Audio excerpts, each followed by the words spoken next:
I pledge allegiance to the flag of the United States of America and to the republic for which it stands, one nation, under God, indivisible, with liberty and justice for all.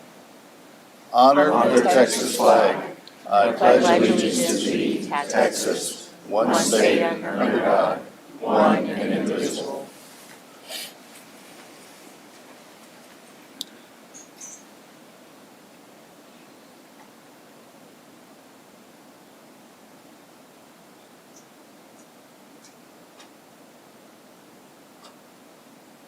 You may be seated.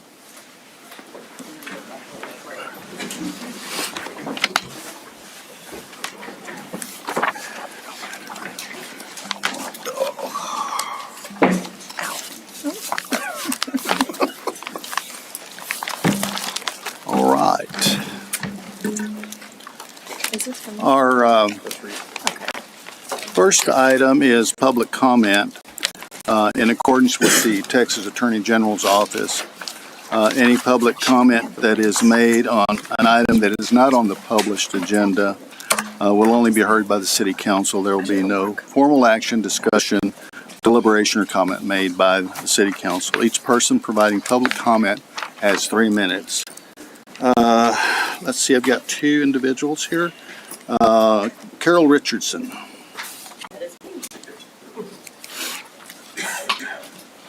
I'm Carol Richardson. I live on 3rd Street, on 400 South 3rd Street, right across from the historic water tower. I'm sorry, who's this random person who's next to you? I know, right? And what I wanted to talk about is the regional park that was proposed to you guys back probably in June. And talking to the residents that we have in our neighborhood, and there's not one person I've yet talked to that is in favor of a regional park, because your mission statement says, master plan, both small and large events. Mission statement, connecting residents and visitors. Vision statement, one-of-a-kind destination. And what could go wrong with that? There's not enough room in that land to have a regional park. The first thing is no parking. And so the plan was to have 2nd Street, a one-way street all the way up, and have parallel parking going up that street. That's still not enough parking. So what's going to happen is parking's going to happen in front of my house, behind my house, at our neighbor's house. And guess what? There's no sidewalks in Old Town. So people are either going to be walking in the street or they're going to be walking straight across my yard, because that's the quickest way to go. Second thing is noise. We can hear half-mile away the bands that play on Main Street. And to put an event with bands underneath a pavilion, it's 1 block from our house, and that's not the people who are living directly by these pavilions. And we've had one neighbor say, if they do that, I'm moving.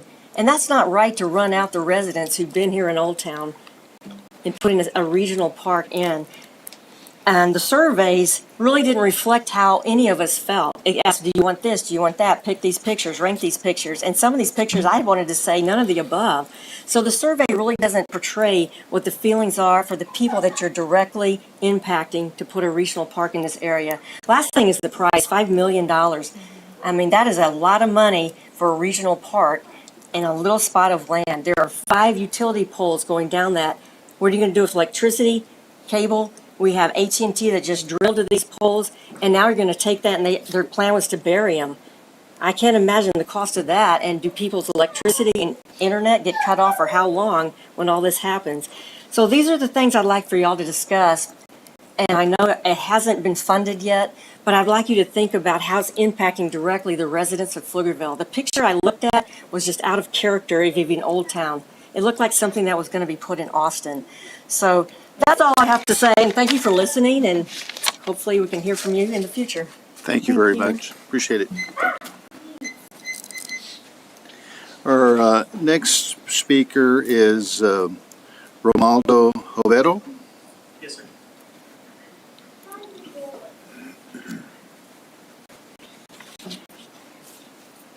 Good evening, Mayor and Council members. My name is Romal Jovero. I'm a Public Information Officer with the U.S. Small Business Administration, specifically the Office of Disaster Recovery and Resilience. I'm here today just to share a little bit about the disaster loan programs that are available to the residents and businesses that suffered damages from the severe storms and flooding that happened July 2nd to the 18th. during 4th of July and so forth in the Travis, Williamson, and Burnett and surrounding counties. The Small Business Administration offers disaster assistance in the form of low-interest loans. And now these loans are the primary source of federal assistance to help owners pay for losses not covered by insurance. These low interest rates are available to businesses of all sizes, private and nonprofit organizations, but most importantly, they're available to homeowners and renters. 80% of our disaster assistance is to homeowners and renters. Most people think because of the Small Business Administration, it's just for businesses. Homeowners, as an example, homeowners may borrow up to $500,000 to repair, replace, or rebuild their primary residence to pre-disaster conditions. Interest rates for those are as low as 2.81%, which is fixed for a term of up to 30 years. Homeowners and renters may borrow up to $100,000 to repair or replace personal property. That can include a personal vehicle, clothing, furniture, appliances, and interest rates for those are as low as 2.56%. Now, on the business side of it, the businesses and nonprofit organizations can borrow up to $2 million to repair or replace real estate, but to also purchase equipment or inventory that were damaged or destroyed. Now, businesses that just suffered economic injury can also borrow up to $2 million in working capital until normal operations resume, can be used for payroll, leases, bank debt, and so forth. So we highly encourage those who were affected, either now or in the future, to apply for the loan, because once they're approved, there's no obligation to accept the loan. They don't have to wait for their insurance to settle, and for the first 12 months, payments and interest are deferred. The deadline to apply for a physical damage loan did end on September 28th, but there is a 60-day grace period where they can still apply for a physical damage loan, which is now November 27th. For an economic injury, it's April 6th of 2026 to file. There's more information on our website, sba.gov. I appreciate the time and opportunity to share the information so that those that may need it most can get it. I'll follow up with an email if you can kindly share so that those that are still in need on the road to recovery can get this information. Thank you. Great Thank you. information. Thank you. Yeah, I really appreciate that. Okay. I didn't know. Is there anybody else here wishing to make public comment? Okay. Moving on to presentations, I have a few proclamations. I better take my walk. Wait, how many we got? 5. You want one? There you go. I said 816. 816.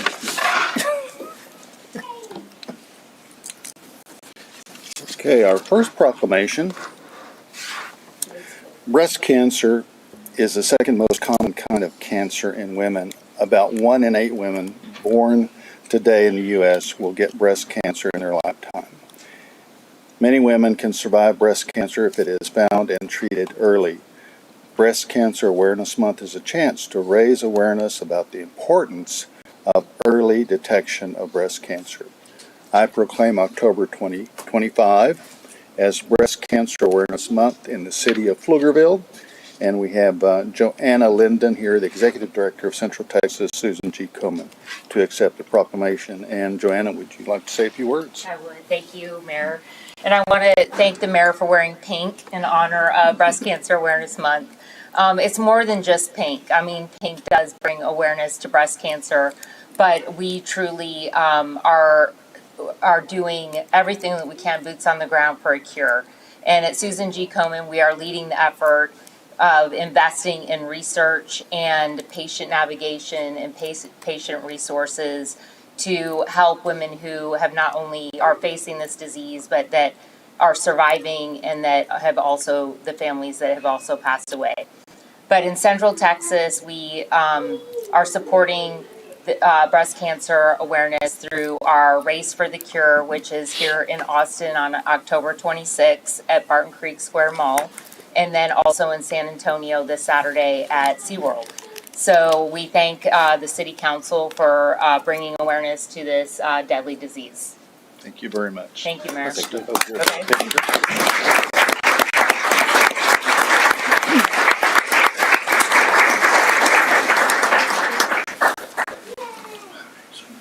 Okay.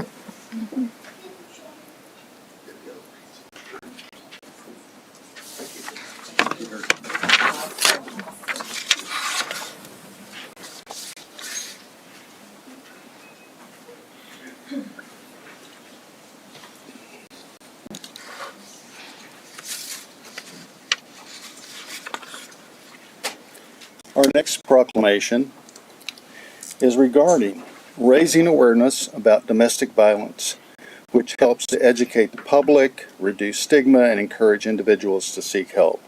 It is crucial for every individual to understand the signs of domestic violence and to foster a culture of support, empathy, and action. We recognize the importance of working together to end domestic violence and to promote safety, justice, and healing for all affected individuals. Project Beloved recently donated a soft interview room to Pflugerville Police Department. The soft interview room was designed to create a calm and comfortable environment for survivors and victims to feel safe when being interviewed by law enforcement. Pflugerville Police Department has also earned a silver award by participating in the Texas Victim Friendly Initiative project. Participating agencies commit to a rigorous process to avoid re-traumatizing victims and improve their outcomes with the goal of earning victim-friendly designation. I proclaim October 2025 as Domestic Violence Awareness Month in the city of Pflugerville, and this evening we have Kersha Marie Haverlaw, Chair of Austin Travis County Family Violence Task Force, here to accept the proclamation. And would you like to say a few words? Good evening, everyone. I'd like to take a moment to thank the Pflugerville City Council and the Mayor Pro Tem, for sponsoring this proclamation for Domestic Violence Awareness Month.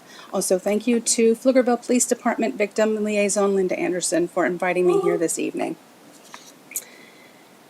You know my name, I'm Kersha Haverlaw. I work for the Travis County Attorney's Office, and I chair the Austin Travis County Family Violence Task Force. October is Domestic Violence Awareness Month, a time to bring light to an issue that affects millions, often in silence.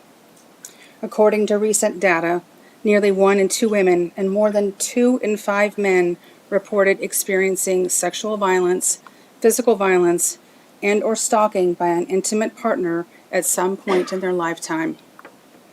That isn't just alarming, it's a public safety crisis. We also know that when a firearm is present in a domestic violence situation, the risk of homicide increases by 500%. Victims who have been stalked or strangled are at a significantly higher risk of being killed. These are not just red flags. They are urgent warnings that demand immediate action.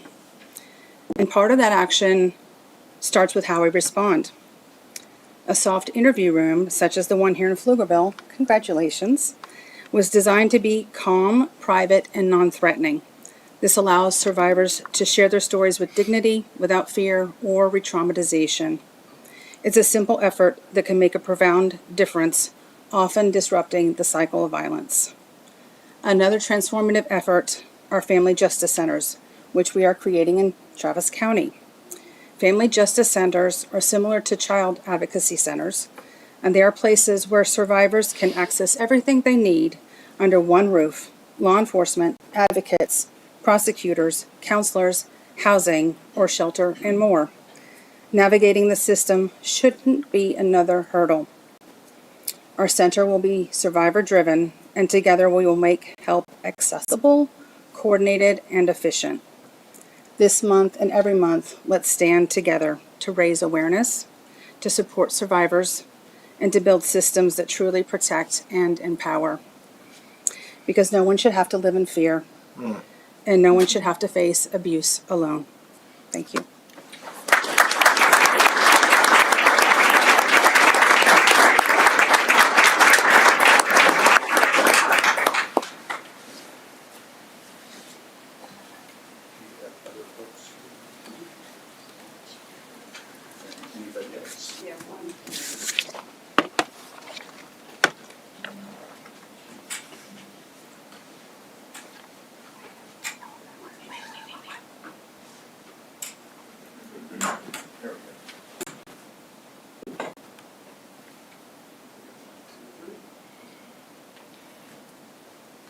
Thank you.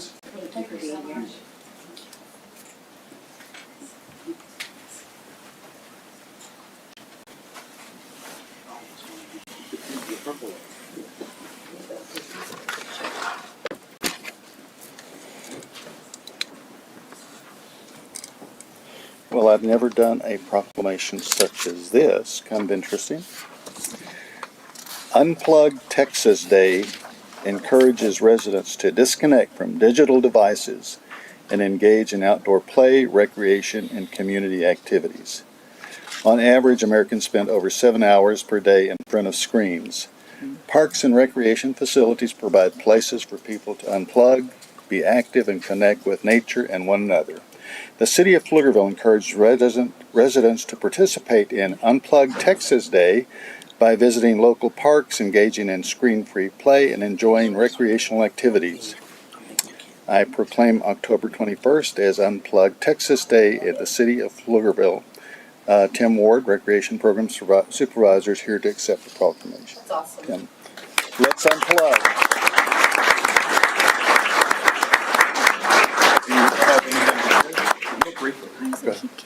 If you're looking for a way to intentionally unplug on the 21st, we are hosting an event at Lake Pflugerville from 4 to 7 p.m.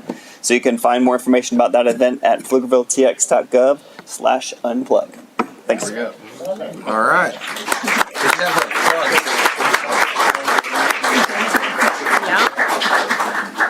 That's the way it is.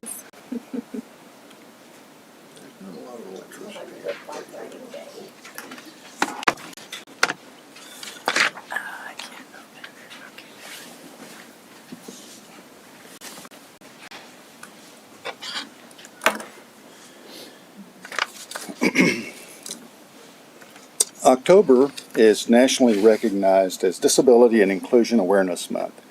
People with disabilities represent a valuable part of our community by bringing unique talents and perspectives. Individuals with disabilities serve as a living proof that our circumstances need not define our value. Pflugerville ISD and the City of Pflugerville are united in their commitment to celebrating diversity, upholding the rights of people with disabilities, and ensuring that everyone can thrive. I proclaim October as Disability and Inclusion Awareness Month in the City of Pflugerville. And this evening, Summer Neiman and Joe Chacona here to accept the proclamation.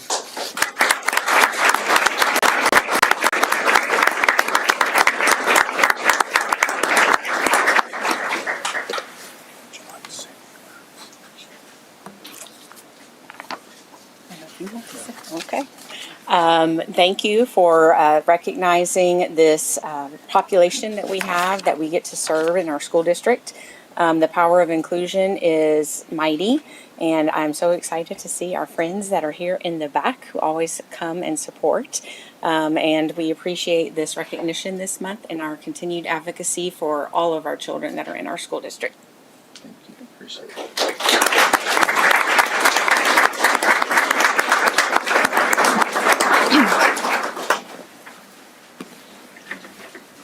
You got more coming, brother. Yeah. Oh, she ready? I love it. Yeah, give me do you want to be in there? No. Yeah, she does. Yes, she does. Come on. Yes, she does. Come on, let's go. Like, stand by your hubby. You wore a whole shirt. You wore a whole shirt. You wore a whole shirt. You call her out. Opposed to a half shirt. Vet need to quit tripping. All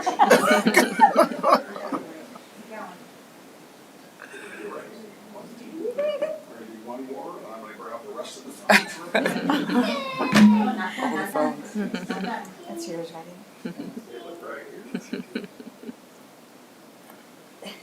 One more. Yay. Oh. Don't we have air shit? No, that's Yes. too cumbersome. I know, see. Whenever I try to get it to work, it never It never works. No.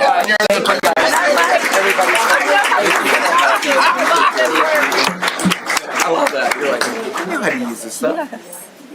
Well, technology is great as long as it works. Yeah, I know. I mean, I tell people all the time. I had a trial recently. Didn't work for 3 days. Well, everybody's getting back. I'm gonna Right take a before break. closing arguments. So you just, yeah, I know. You just adapt. Okay, only have 6 more. I'm kidding, just 1 more. The month of October is designated as National Community Planning Month. Change is constant and affects all cities, towns, suburbs, counties, and other places. Community planning can help manage this change in a way that provides better choices for how people work, live, and play. We recognize the many valuable contributions made by professional planners and the whole Planning and Development Services Department of the City of Pflugerville, and extend our heartfelt thanks for the continued commitment to public service by these professionals. Today I proclaim October as Community Planning Month in the City of Pflugerville. Ashley Bailey, Planning and Development Services Director and Planning and Zoning Commission are here to accept the proclamation.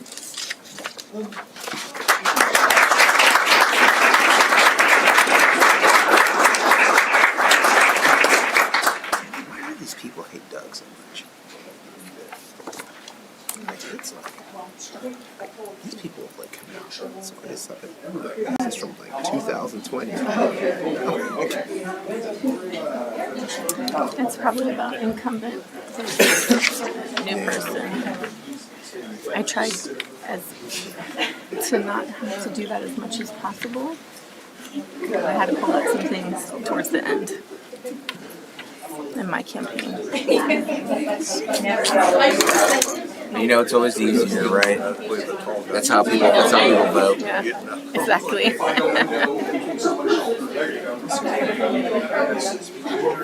Yes, people will be staying. The room is open. No, I know. It's a tight space right now. There you go. Here we go.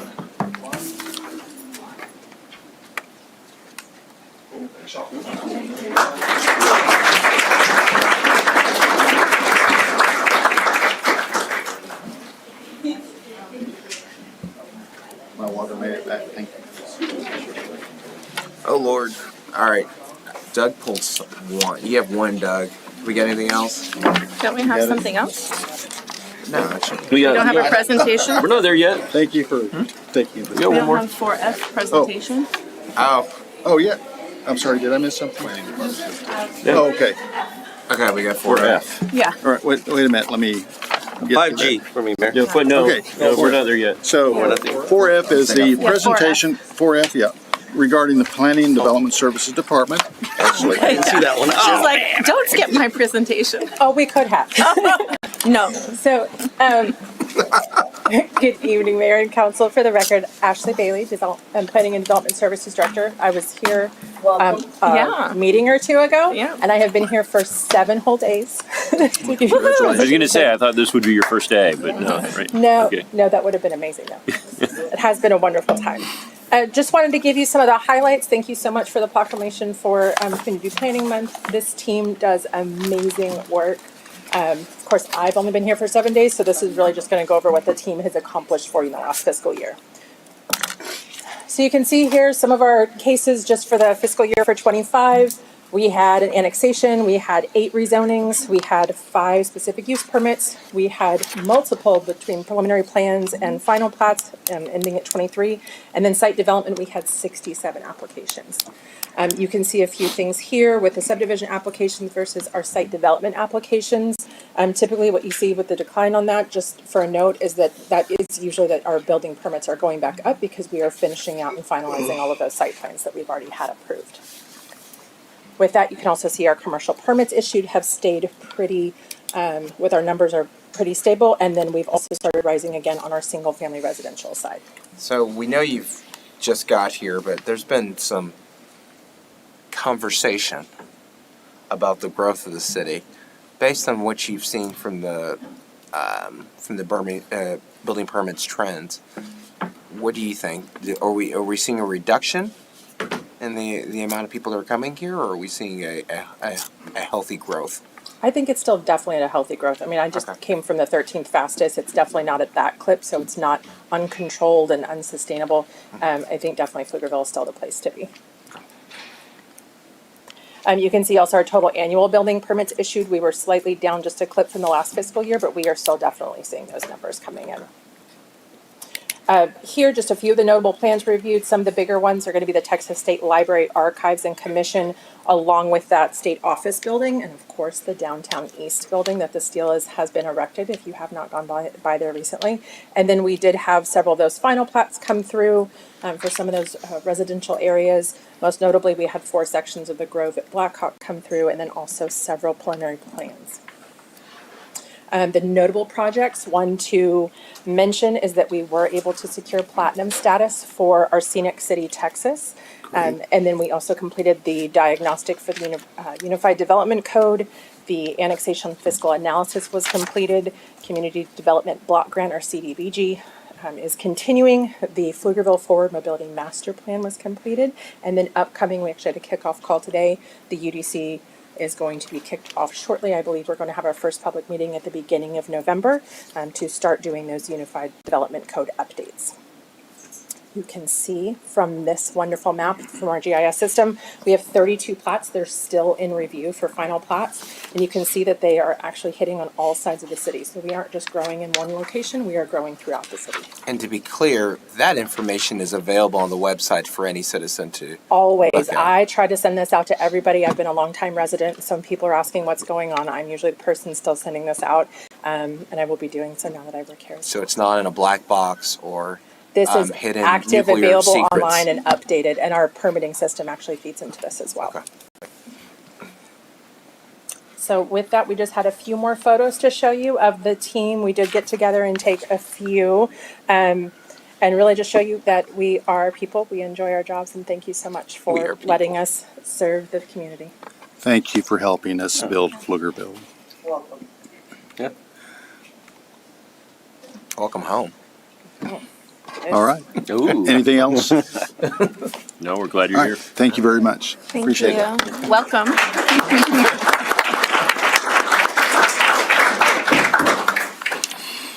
She's like, can I go home now? All right. Our next favorite item on the agenda is reading of the consent agenda. I'd like to pull 5C as in Charlie. All right. What did you say, Caesar? No, 5G is 5G, yeah, G-Wagon. yeah. Wait, 5C 5C as in And Charlie. 5G. and 5G. I wanted to pull 5D and E. D and I'd like to pull A and 5A and 5B. Oh my gosh, that's almost the whole thing. So, So what's this is left? no longer, is there anything no left? longer David, the yeah. consent Dang. agenda. Hey, we might as well pull 5H and let people know we're trying to save them on Encore while we're at it. C. Yeah, pull I'm A. sorry. Pull 5A. Melody. Did you get Melody's? Okay, good. All right. All right. Anything else? I move approval of the consent agenda. So just for the record, to be clear, Yeah. items 5F and 5H are the consent agenda that can be acted upon in a single motion. I'd second your motion, Mr. Mayor. All right. Thank you. I'll figure out how to work in Encore at some point. Well, we haven't saved them yet. We're just trying to stop it. I know. Every single year.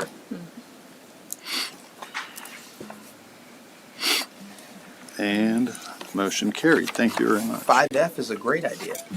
All right. Our regular agenda, moving on to 6A. She's like, I get to go home. Discuss and consider action to approve an amendment to the purchase and sale agreement with Griffin Swinnerton for construction of City Hall within the downtown east and authorizing the city manager to execute the same. Good evening, Mayor. If You you wanna don't do all mind three? pulling up 6B and 6D as well. Yeah. Thank you. And then 6B is discuss, consider action to approve an amendment to a purchase and sale agreement with Griffin Swinnerton for the infrastructure construction with downtown east and authorizing the city manager to execute the same. Opening 6C as well as discuss and consider action to approve a purchase and sale agreement with Griffin Swinnerton for the construction of the downtown east parking structure and authorizing the city manager to execute the same. All right. Awesome. Thank you, Mayor. Good evening, Mayor and Council. Tonight, we're bringing forward 3 items for you: purchase and sale agreements in various forms, new, an amendment, and an addendum. I'll kick us off on this item tonight, but joining me as well is Corin Crawford with Griffin Swinnerton, our master development partner, Jeff Neidiger with Winstead, our council, and Jen Boss with Hyatt Brown. Have all helped and contributed to getting us to this point in the project, and certainly in these agreements this evening. As a reminder for the council and the public, this is where we are with construction. We'd started several years ago with acquiring land, and we are actively under construction. You've seen those buildings now coming out of the ground, reaching the top steel for City Hall, and the walls now being erected for the Monarch, our multi-generational rec center. As a reminder for council, we are working with each of the items on your agenda this evening to achieve the project goals established by the City Council for the Downtown East project. The first 11, and the next 19 total, 19 in total for this project. I think I'm going to hand it over to Corin here to just talk a little bit about where we are in kind of the process of each of the infrastructure and City Hall and how these are working together to bring you these items this evening. Thank you, Emily, Mayor, Council members. Great to be here. We're excited about the progress that we've made. We had you all out for the topping out ceremony at City Hall, and that was a great time to welcome folks onto the site and to look around. There's a lot of activity as it continues to go. So as you see here, this portion of the site plan really starts to talk about the infrastructure. We take a bird's eye view of everything, and you see Phase 1A, the Pfluger tract, bounded in red, and then towards the left, Phase 1B. And so essentially the status of where we are with the infrastructure project is that a lot of the last year has been spent putting infrastructure underground. Just an unbelievable amount of infrastructure is placed underground in the street network that you see within the Pfluger tract itself. And I was on site today, and it's always so you kind of shake your head a little bit to think all that stuff's been covered up, and just the sheer amount of work that's gone on under the ground. It's just a real testament to this overall process and the change that's underway.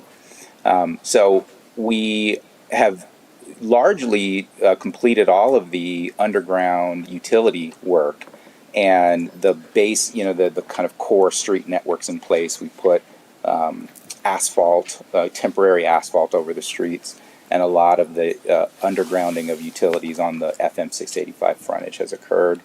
A lot of this year has also been spent planning for Phase 1B, so on the western half of the site, all the way extending to Railroad. We've been designing the bridge. We have been processing applications with FEMA. We've been processing our subdivision construction plans with the city, and that process is wrapping up, in addition to designing out the plaza itself.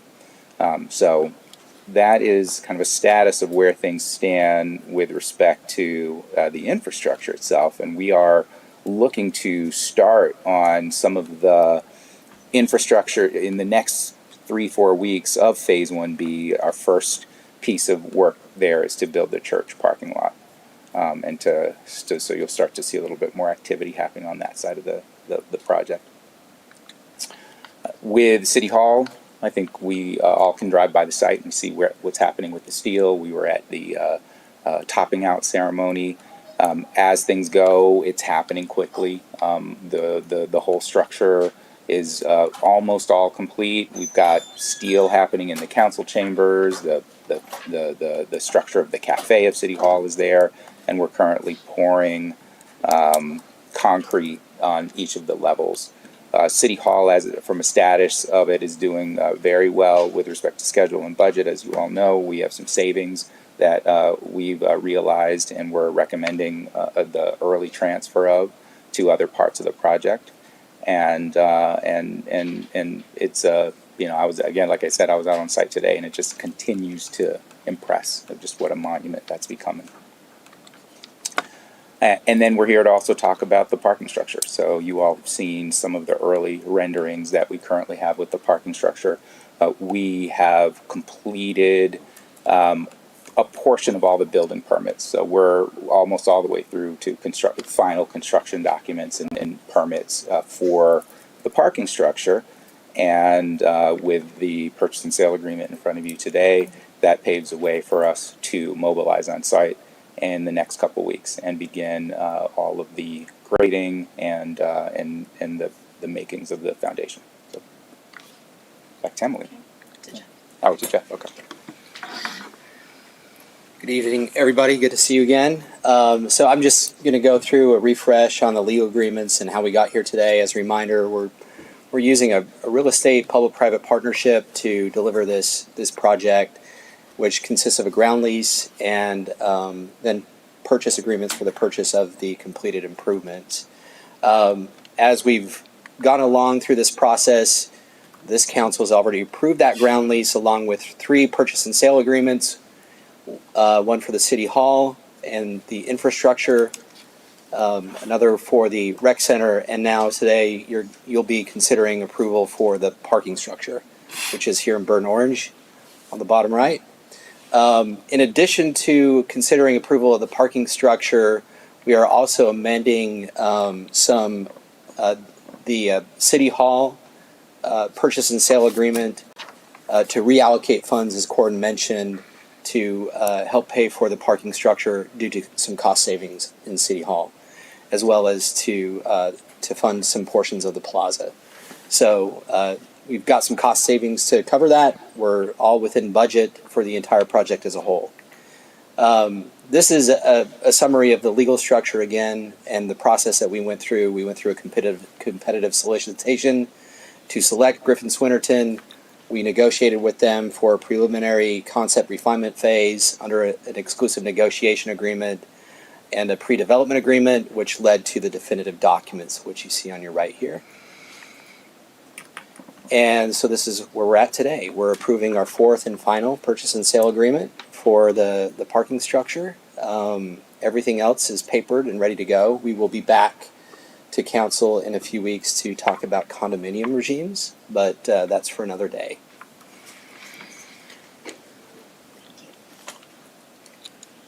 So with that, as Jeff mentioned, our next steps are to bring forward a retail condominium consideration. That's for the retail component of the rec center that Griffin Swinnerton is delivering, as well as set us up for future opportunities for commercial development within the project.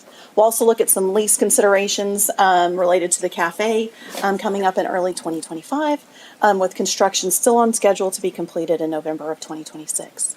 This evening, we're asking for your approval of all 3 purchase and sale agreements in order to achieve the project overall with the newest addition of the parking structure, which we've talked about through the ground lease provisions previously, allocation of TERS dollars for that structure, and then the savings from City Hall. With that, myself and our team are here this evening to answer any questions that you all might have. Heard a little bit about designing the bridge and the FEMA application. I'd like to hear a little bit more about that, about the bridge design, how that's going forward, and what we're anticipating in terms of the cost of the design, the cost of the construction, and the timeline on the bridge, and exactly what the FEMA application covers. Do you want to hit that? Yeah. So the bridge, the location of the bridge is obviously very important, over Gilliland Creek. And as we all know, we are within a floodplain, the Atlas 14 floodplain. For FEMA in particular, we have what is called a CLOMAR application.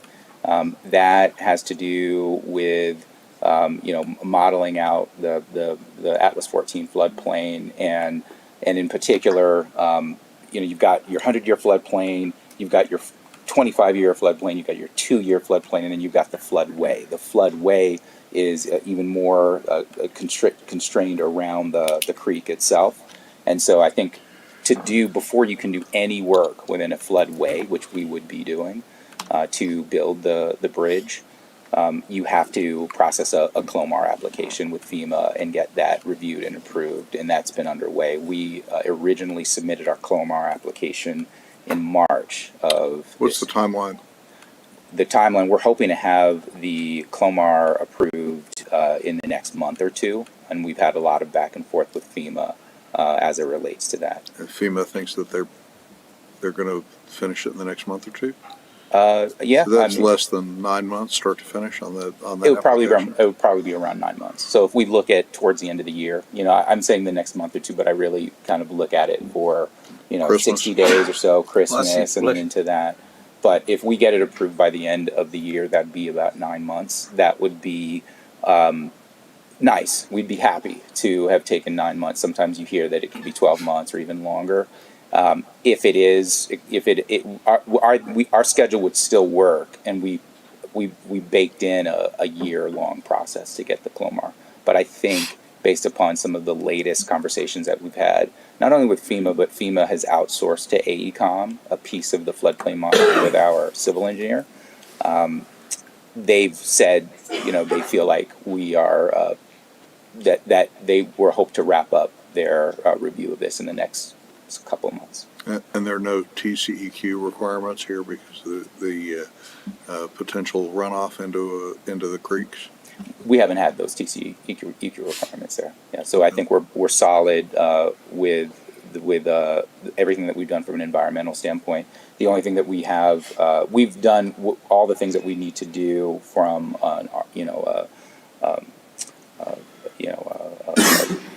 waters of the U.S. delineation that we've done, archaeological reviews and studies with our environmental consultants, and so we're nothing's come up there archaeologically, right? I mean, nothing's come up from an archaeological standpoint. Pre-1848, there weren't any people at all in Pflugerville.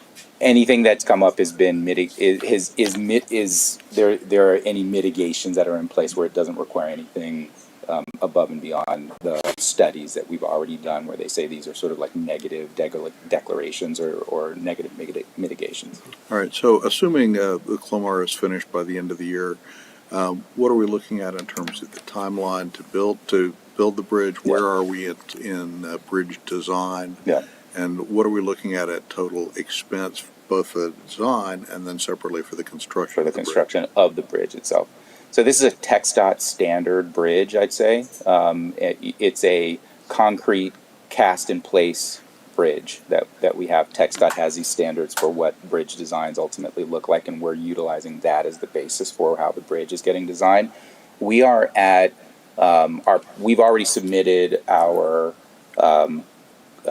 construction plan set for the last maybe 3 or 4 months to the city. So that plan has been in multiple rounds of review. We think we're sort of on our last round of review. So we're at 100% construction documents, and we're going through agency review with the hope also that we would have the approval from a city standpoint.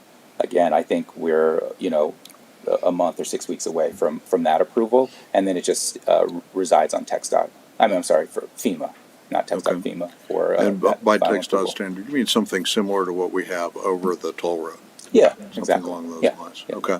And what was the cost on the design on the bridge? The bridge itself, from a design standpoint, is $108,000. $108,000. Our structural engineer is called Pickett Kalman Associates, and the bridge portion of it was $108,000. And what are we estimating for the construction on the bridge? The bridge construction, including embankments, is just under $4 million. Just under 3.9, 3.8? Off the top of my head, yeah. I would have to look at our final numbers there, but when you include the embankments and the bridge, the street lights, puck lights, all the decorative stuff that's all included into that, it's slightly under $4 million.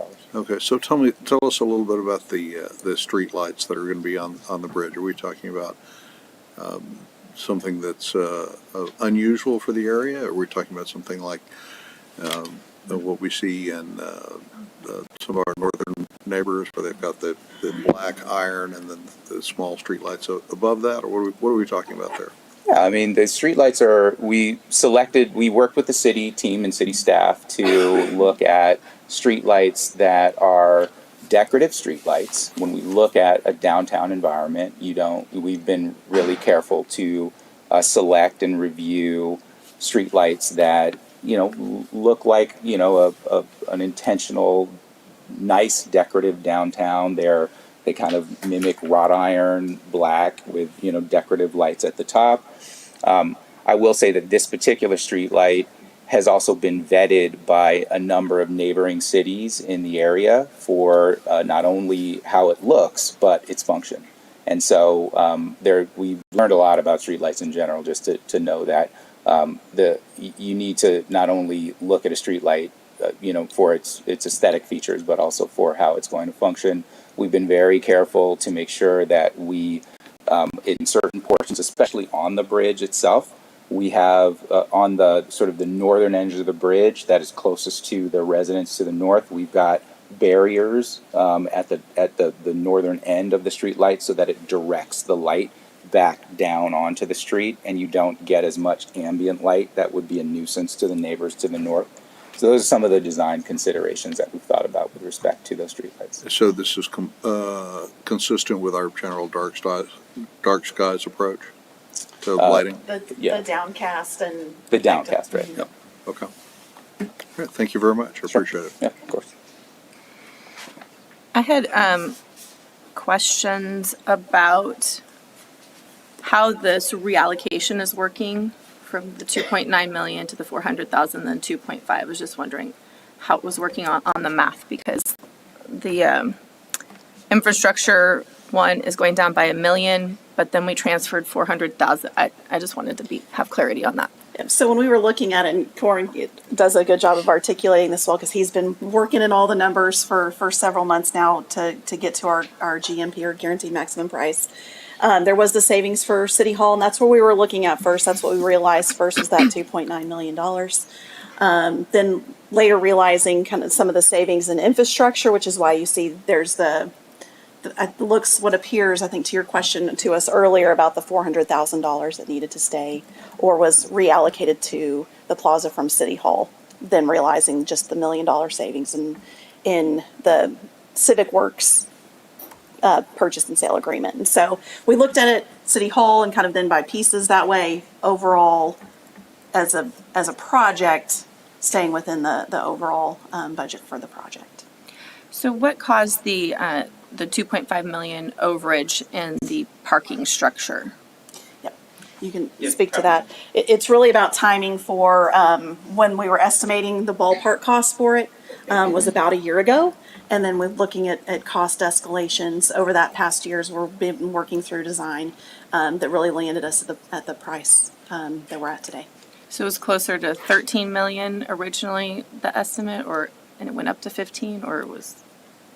So, yeah, the original cost estimate for the parking structure. Should I Yeah, come up? yeah. So for the parking structure, the first estimate that we had a year ago was 16.5 million, or at the most 16.5 million total project costs. We're now at 18.6 million, and so obviously there is a real, a number disparity there. What I would say is that a year ago, just like everything, we in a fast-paced, dynamic environment, we were looking at where costs were at the time. We had no design. No, nothing was designed for the parking structure. It was just, this is what we are seeing in today's market on a cost per space basis. A year ago, if we were to look at that, we weren't confronting tariffs.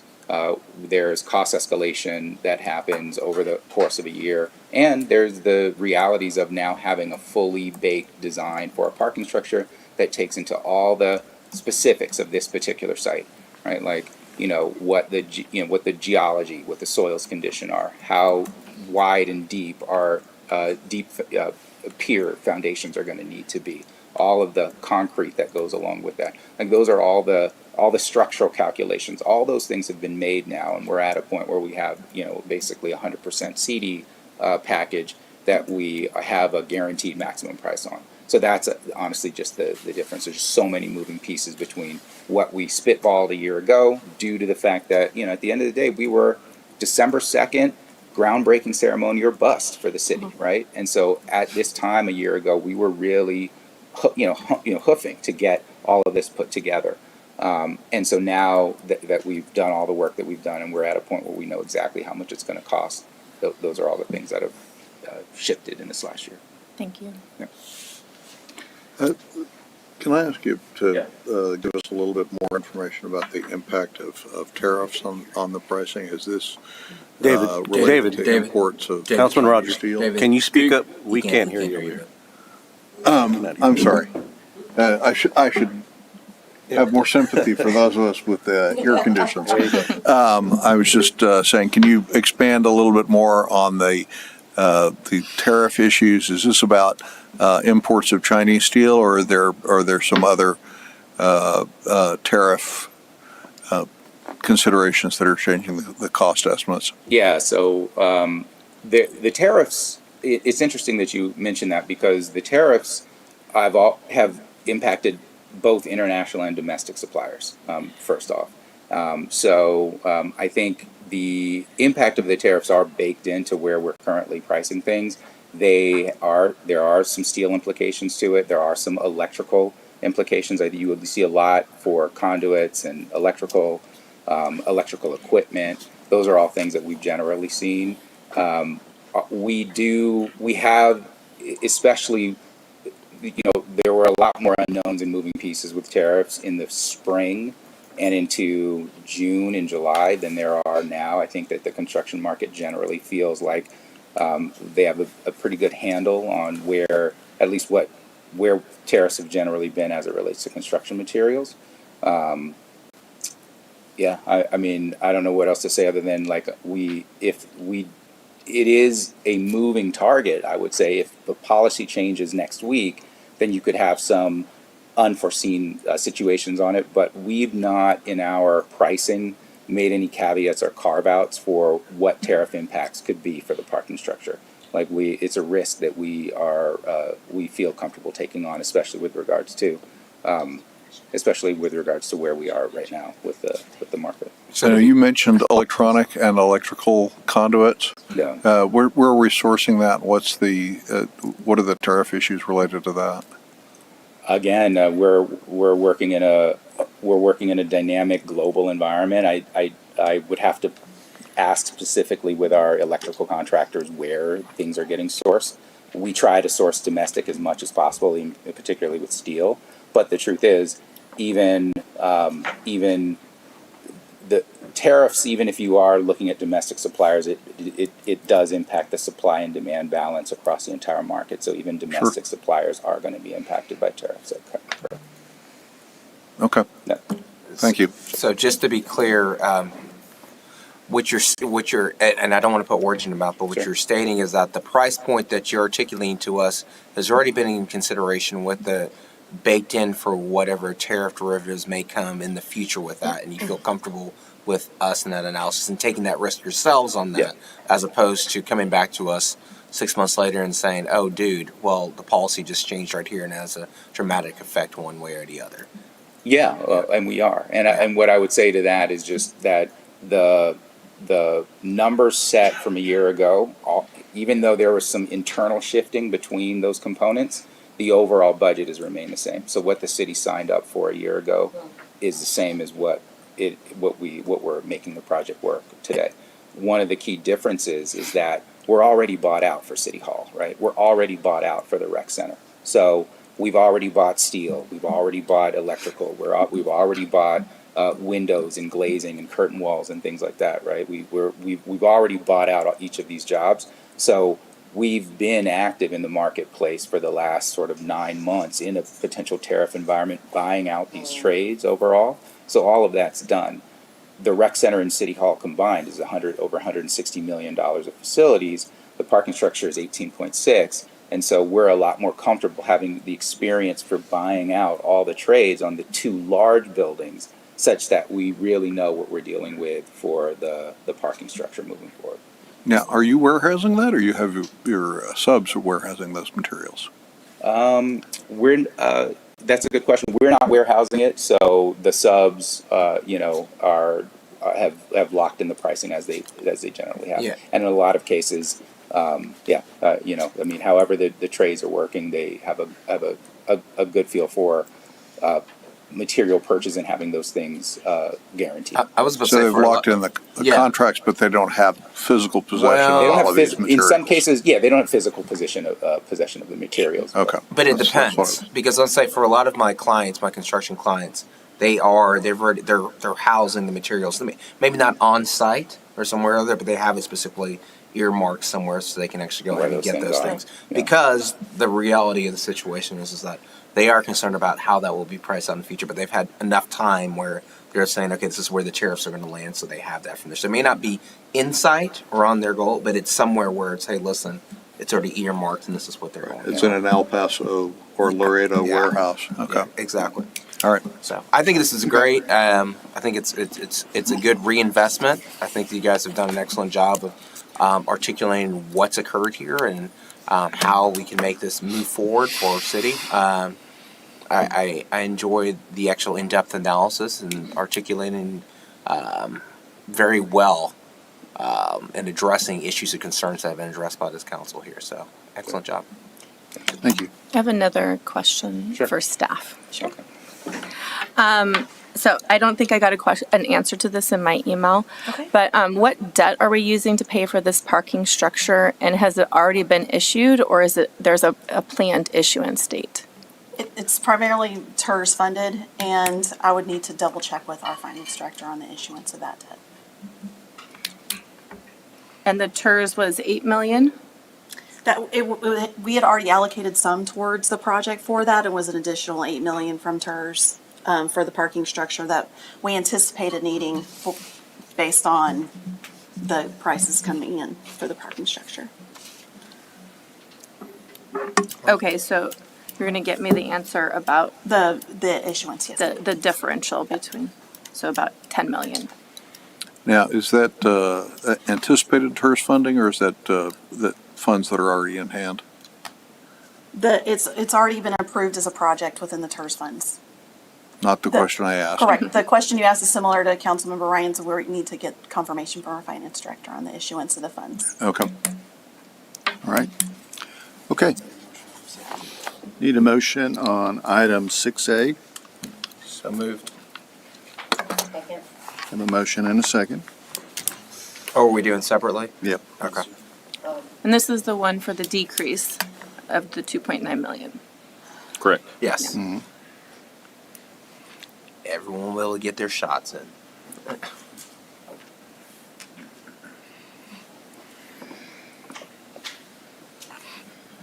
Motion carried. Motion approved 6B as presented. Second. Have a motion and a second on 6B.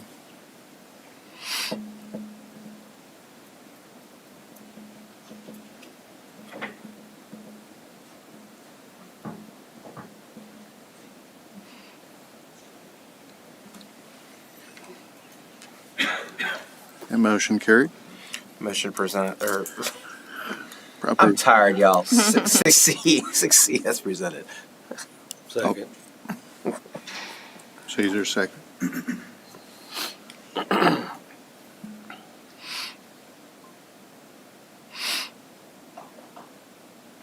And the air conditioning's working, so it makes me tired. And motion carried. All right, moving on to 6D, discuss and consider action to approve the selection of Jones Lang LaSalle to provide owner's representation services for the Pflugerville Community Development Corporation Project Nexus, and authorizing the executive director of PCDC to negotiate a professional service agreement for the same. Good evening, Mayor and board council members. I'm thinking of talking to my PCDC board. Just half of it. I know, right? Good evening, Mayor. That's about right. Yeah, that is about right. Good evening, Mayor, council members, and citizens. The PCDC board met along with this council back in June 17th, I believe, to be exact, to discuss an owner's rep, and we went through the whole conversation of RFQ versus the other version of RFQ. And so we came back and said, get an owner's rep. We went through the process.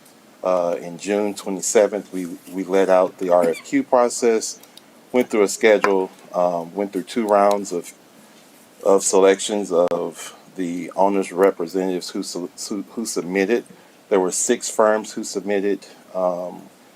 The committee, which makes up of the 2 PCDC board members, 2 staff members with PCDC, and 2 city staff members.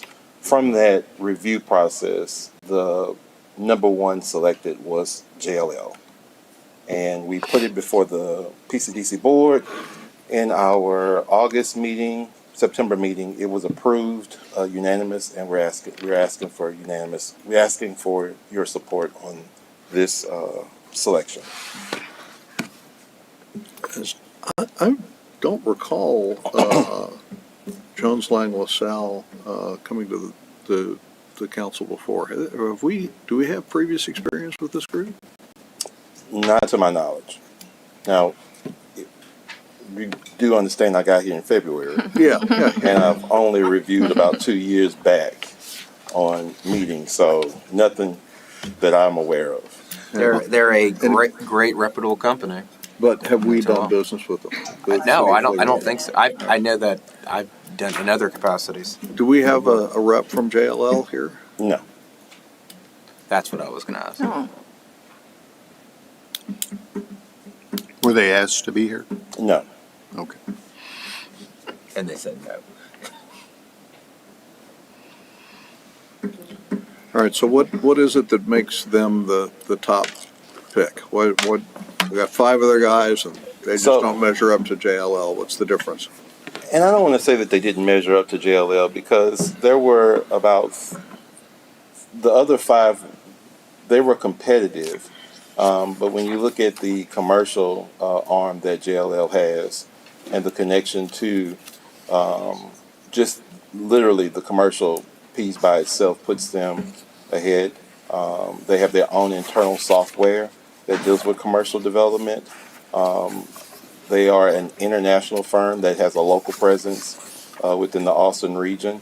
I will be honest, I hope that nobody's listening on this. I was surprised that they submitted. And my reason for being surprised that they submitted was because a lot of times the larger firms tend to try and stay within the footprint of the much larger cities. This is something that I've not necessarily seen before, but they put together a presentation to the point that many of the committee members who had questions, they answered their questions without them even getting a chance to ask them. I was going to say, my own experience with them and several issues, I was surprised that they bid on this project right there. I mean, they're well respected. I agree. I wish there was somebody here from there who could tell us about. Are you saying that you're surprised? And Jerry, you said you were surprised. Is it because there's such a high level consulting group that we weren't worthy of? I knew you were walking in the direction. They have a stellar reputation, and it's about time they showed up to such a stellar absolutely. city. Thank you, Councilman, for saving me. No, I would like to ask. Obviously, I'm imagining you said you interviewed 5 firms. 6. You interviewed 6 firms. Obviously, you had some sort of rubric. Can you give me an idea as to how over and above JLL was from the second or third place option?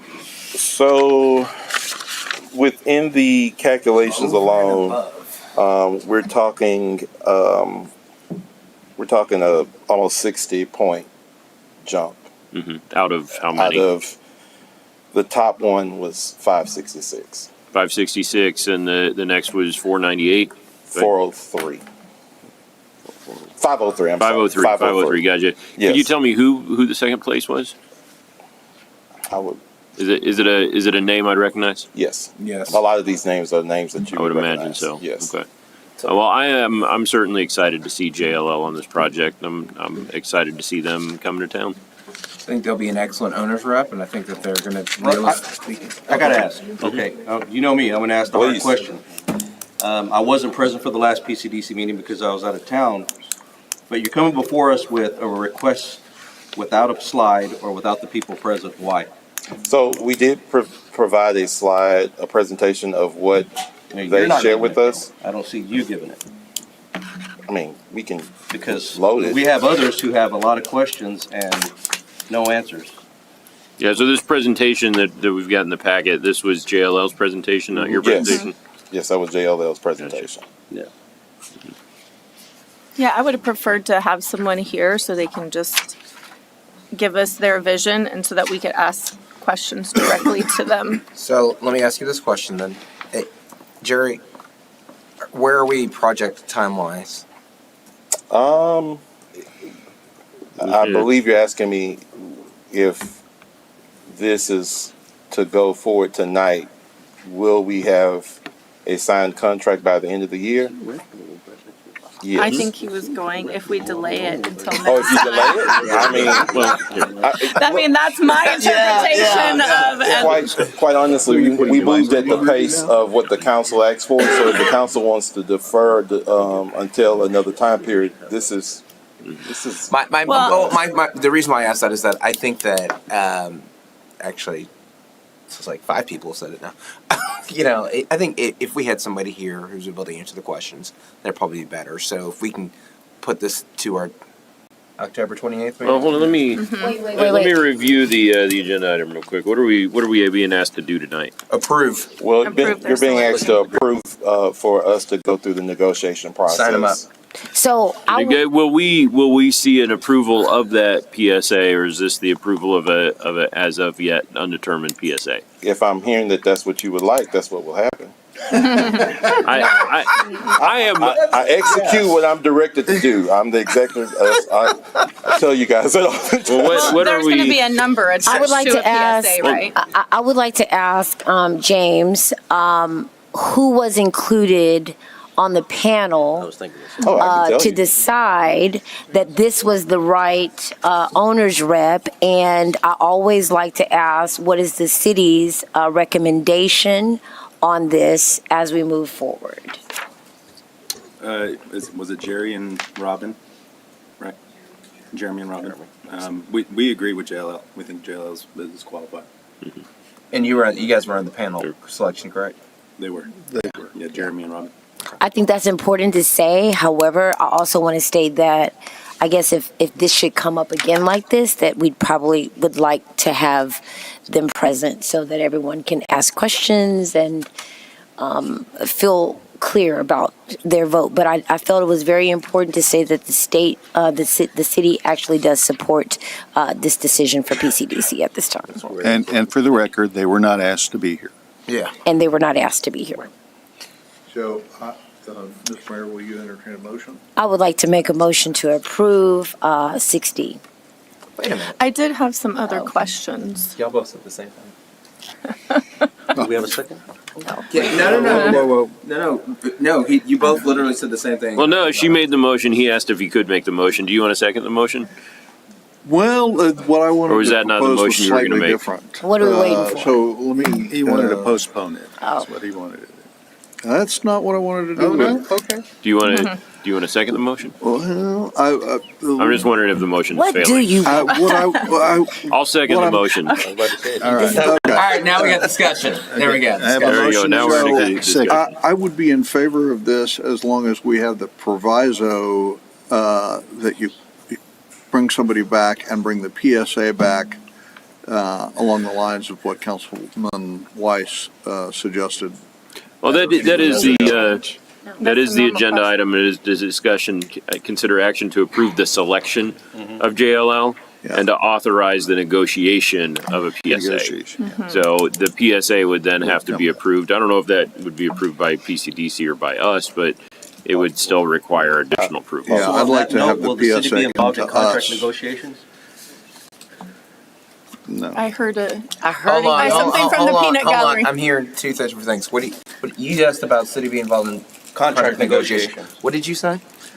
I'd like to have the PSA come back to us after the All right, that's a separate PCDC. So the PSA has to come back. No, but will I mean, the city it's be going to be involved? it's going to be a contract over 50,000, I would Absolutely. imagine. So So it has to yeah, it come comes back. back So to the us. city Well, has isn't input in that? 100,000 No, that's not what I'm saying. Okay. I'm not Having hearing that. conversations and nobody's answering. I've got several questions flying back and forth here, so I don't know if anybody understands anything. Will the city be involved in contract negotiations? I'm not sure.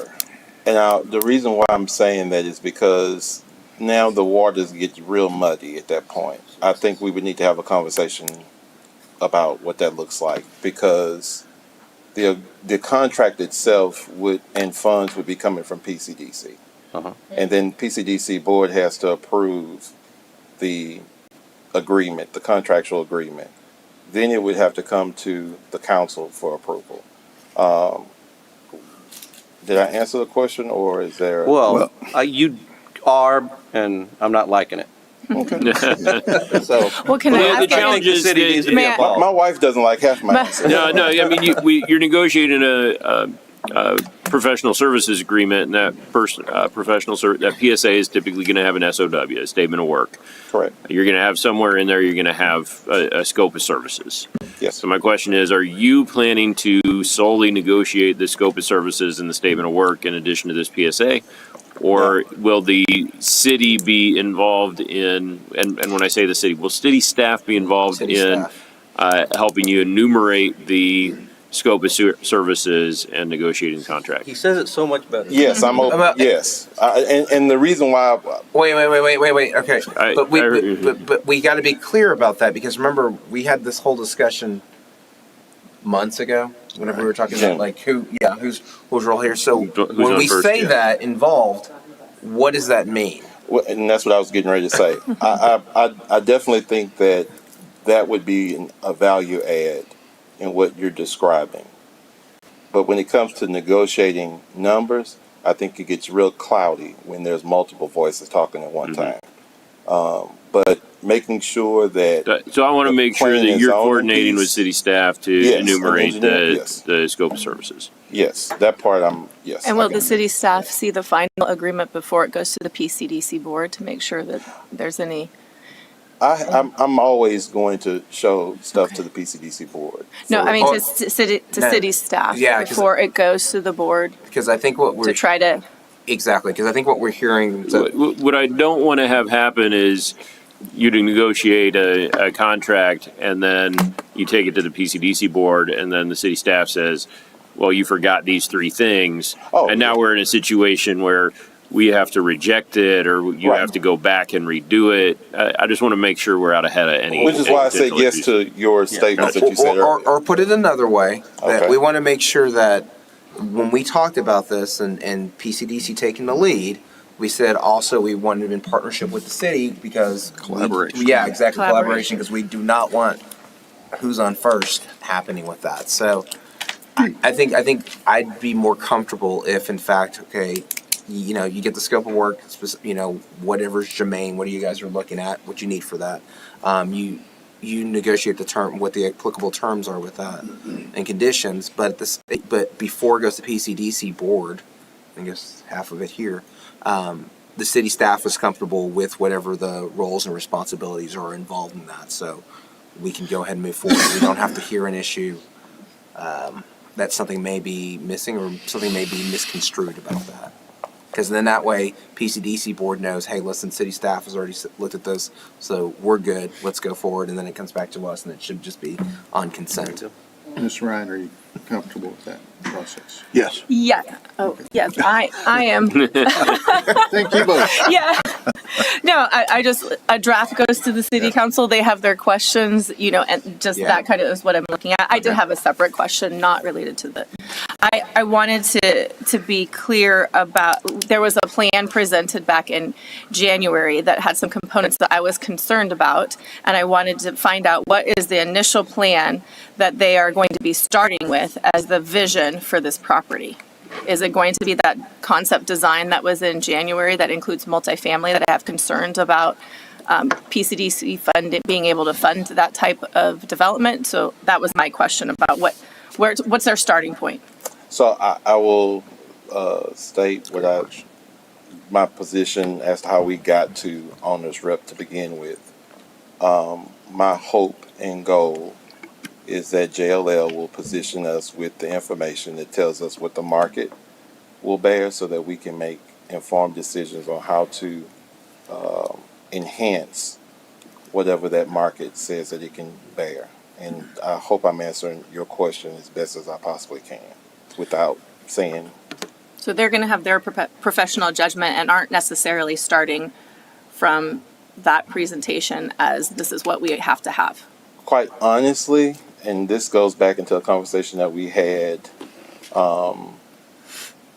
amongst PCDC and city staff. I was a little leery about putting that presentation in the original RFQ, just quite frankly, because I wanted JLL or whomever it was going to be to tell me what the market says. Now, we want them to tell us what So the we market will bear, but we still have bullet points of what it is we really Yes. want to see there, because we've talked about a conference Hotel, center. We've conference talked about a Higher ed. four-year higher university. education, So retail, I'm expecting mixed use. I'm expecting Well- those to be bullet points on what they need to include, and then they're going to fill in the rest with what will support that. And I think also, I also think this. I think that to Jerry's point, they're going to tell us what's realistic, right? Like right now, and then what that looks like with phasing. I don't expect a blank tapestry, but I also don't expect for them to have a crowded one either. We just had a presentation with us regarding 6 to 10 years regarding commercials, from our own internal studies on those things like that. I don't think that's going to preclude what can happen out there, because I really do think that's a prime place of real estate. I think that the vision that was enumerated back in, I'm glad you told us the month, I couldn't remember, in January, I thought that was a great collaboration regarding what our thoughts are. And y'all, they're professionals. They know what you're doing. And you're talking about the meeting on January the 28th? Yeah. Yes, well, I mean, is it our directive from council that we are requiring multifamily to be on this site? Here's the good part. I was unsure about that. So. I'll say it this way. Aside from what we know that we've stated, that I've heard on January 28th is the meeting that you guys are referencing. And that's when the team, the city staff came and presented to you all some ideas based off of the comments that you all have made, which includes hotel, retail, education center, the things that the councilman has referenced. And there was a housing component. Multifamily was one piece, and then there was some dense, optional, different options of housing that we don't currently have in this community. Director Jones, can you tell us how many times you've watched that presentation? Twice. Only twice? Yeah. Last 2 years before I got here, I watched all those meetings, both council meetings and PCDC meetings. I need to know what I was getting into. And so I came. I was excited. And so I short from saying that I'm not necessarily a fan myself of the that particular housing piece, I also don't want to box myself in, because I want to hear what they say makes sense. So I'm straddling the fence here, because I'm not necessarily in love with having. And maybe it's not housing. necessarily a question for you. And is it a question to have now as opposed to? It's a question for JLL, it because is on, exactly. There are unless the it's on our items. must-have list. I want to know, is this on our must-have list? It was presented. We I didn't would have say a discussion. no. I would say no. It's not on our must-have list, but my expectation is that it's going to be necessary in order to support the density and the vibrancy to build the community. Unless you can activate the land around it to provide that type of housing. And that's what I would expect JLL to be able to tell us. And y'all, I just want to make sure this is not a must-have, that we are directing them to have No, of this course on not. the. And let's be clear again. We are going to have plenty of time to be able to ask them about this before that even gets to a real conversation. Yeah. Move to call the question. Maybe. All right. No, you just said call the question. We have a That's not how. Motion and a second on this item.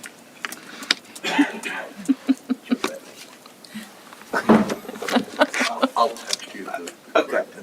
There you go. There you go, Councilman.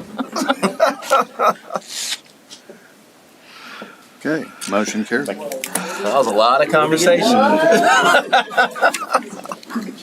I just wanted to hear their vision. Okay. No, But the other thing was, what are we going to tell them to do?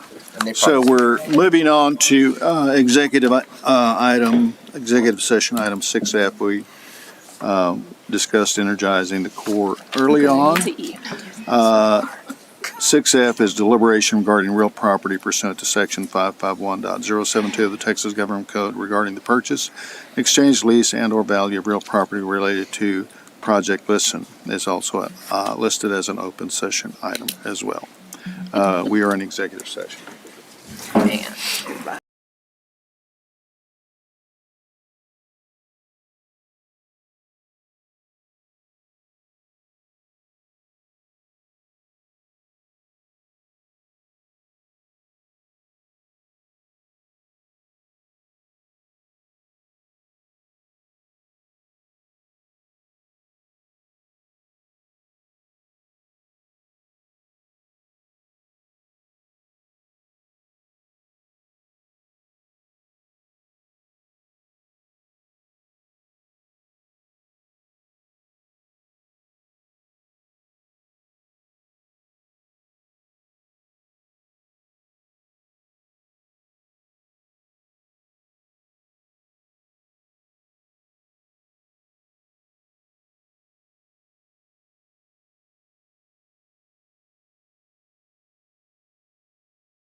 We're back from executive session. No action was taken. Start with item 5A. Yeah.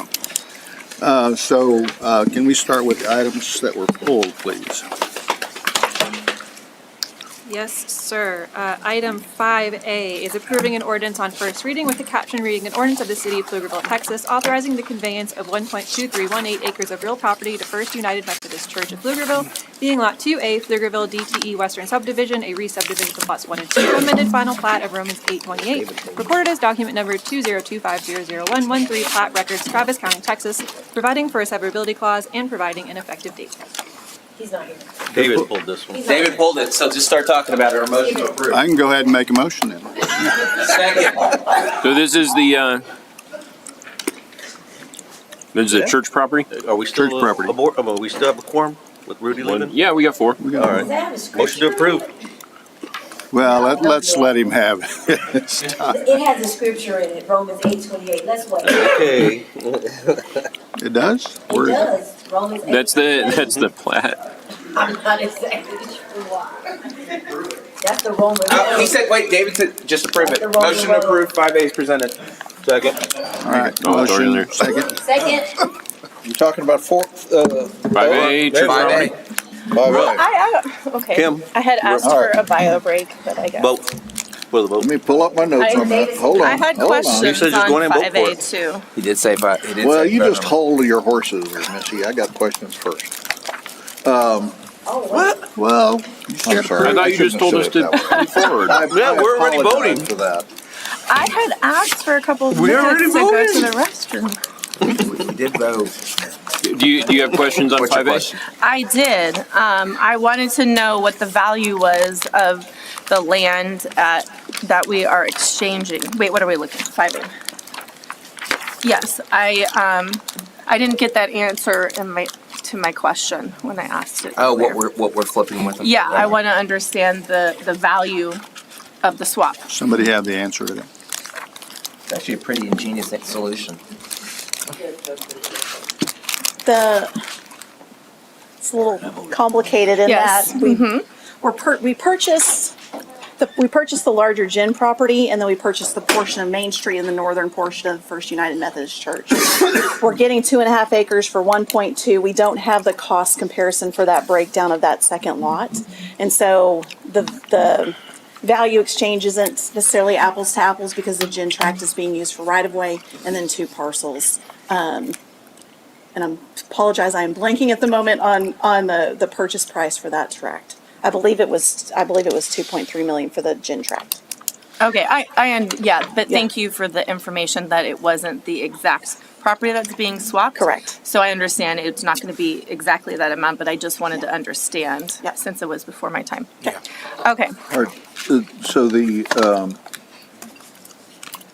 I'm sorry, the 2.3 was for the gin tract. Originally, yes. The totality of Okay. it, yes. That's right. But, so we are, we're exchanging 2.5692 acres in exchange for the city conveying 1.2 acres. And the construction of a parking lot. The idea that that unequal exchange is because the 1.2 acres is more useful because it's right there on the No, the, because Pecan we're Street also frontage. constructing a What's parking the- lot. We're also we're replacing the physical parking Right. on that property, and some additional dollars for that tract. Okay, and what is the additional dollars? How much? It's around 500,000. I want to say 569. So what you're saying is we are exchanging the property that the whole of it was 2.3 million, so this is a portion of it, and we are paying 500,000. Yes. And we are constructing Their parking lot. parking lot on which tract? On the 1.2 acre tract. The north one. The south one. Sorry, I don't have, is there a map? Yes, we do Sorry. have a map. Yeah, it's Tristan's part getting that up for of, us. So I did not understand this whole thing. Yeah, So the southern thank you. part of here, 2A. let's try this. So you can see, so lot 2A, that is, and the property immediately kind of north of that. That's the whole Gin Tract.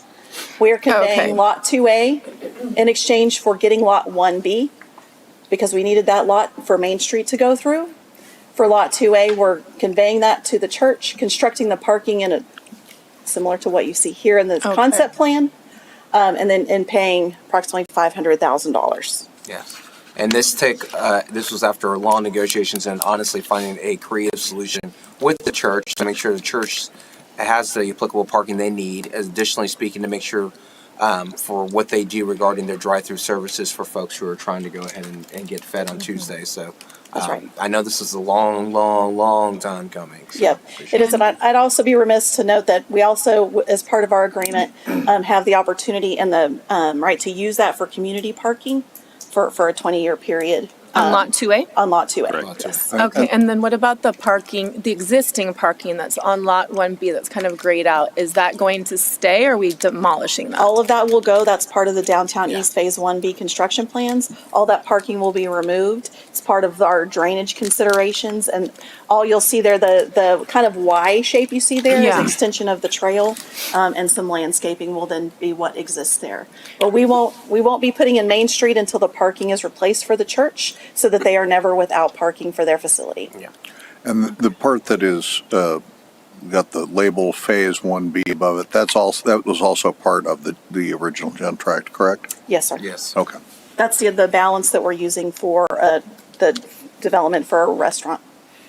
Okay. Okay, so it looks like it's maybe 60 or 2/3 of the tract is now in Lot 2A of the original.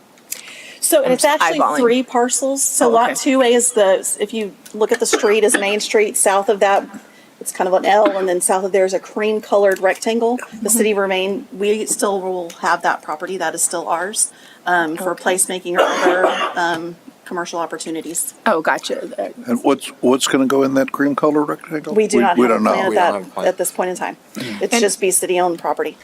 Is that the existing trail that's going to be under the bridge? Yes. Yes. Okay, thank you. All right. Thank you. All right. We've already started voting. Motion carried. Next item is 5B, approving the minutes of the September 23rd, 2025 work session and regular meeting. So 5B, looks like there was a question about the transcription of Director Waldron's WIFIA comments, and I want to make sure that when we approve this, we reword the minutes section to include that Ms. Waldron stated that the WIFIA drawdown does not change the rates because the city still has to calculate the debt coverage, and debt coverage is based on the full loan amount and is not based on how much has been drawn down. So I move to approve with that amendment to the minutes. Second. Yeah. I just can't believe you remembered that from memory. Motion carried. Next item is 5C, approving an acquisition and improvement agreement with NP Lakeside 130 LLC associated with the extension of Colorado Sand Drive and authorizing the city manager to execute the same. Question? All right, so I pulled this one, and I guess I'm kind of confused. I might need a presentation because my understanding is that essentially we have a plan unit development with Lakeside Meadows that requires the construction of this land that was included in the PUD, but they never had control of this piece of the land. That's interesting. I don't think your understanding's off. And so my concerns here And I don't even. are, first of all, how we got here, but second, this seems as though what we are doing is entering into an agreement with Lakeside Meadows to bail them out. I'm sorry, to provide them with the opportunity to use eminent domain in order to secure the property to fulfill their obligation. Is that accurate? Yes, sir, except that this contract is with North Point and P Lakeside is not Kirby Ventures Lakeside Meadows. Yeah. So North Point is the developer of the Pepsi property, and they still own a couple of tracts within that development. But not this one that somehow Correct. they control from a PUD perspective.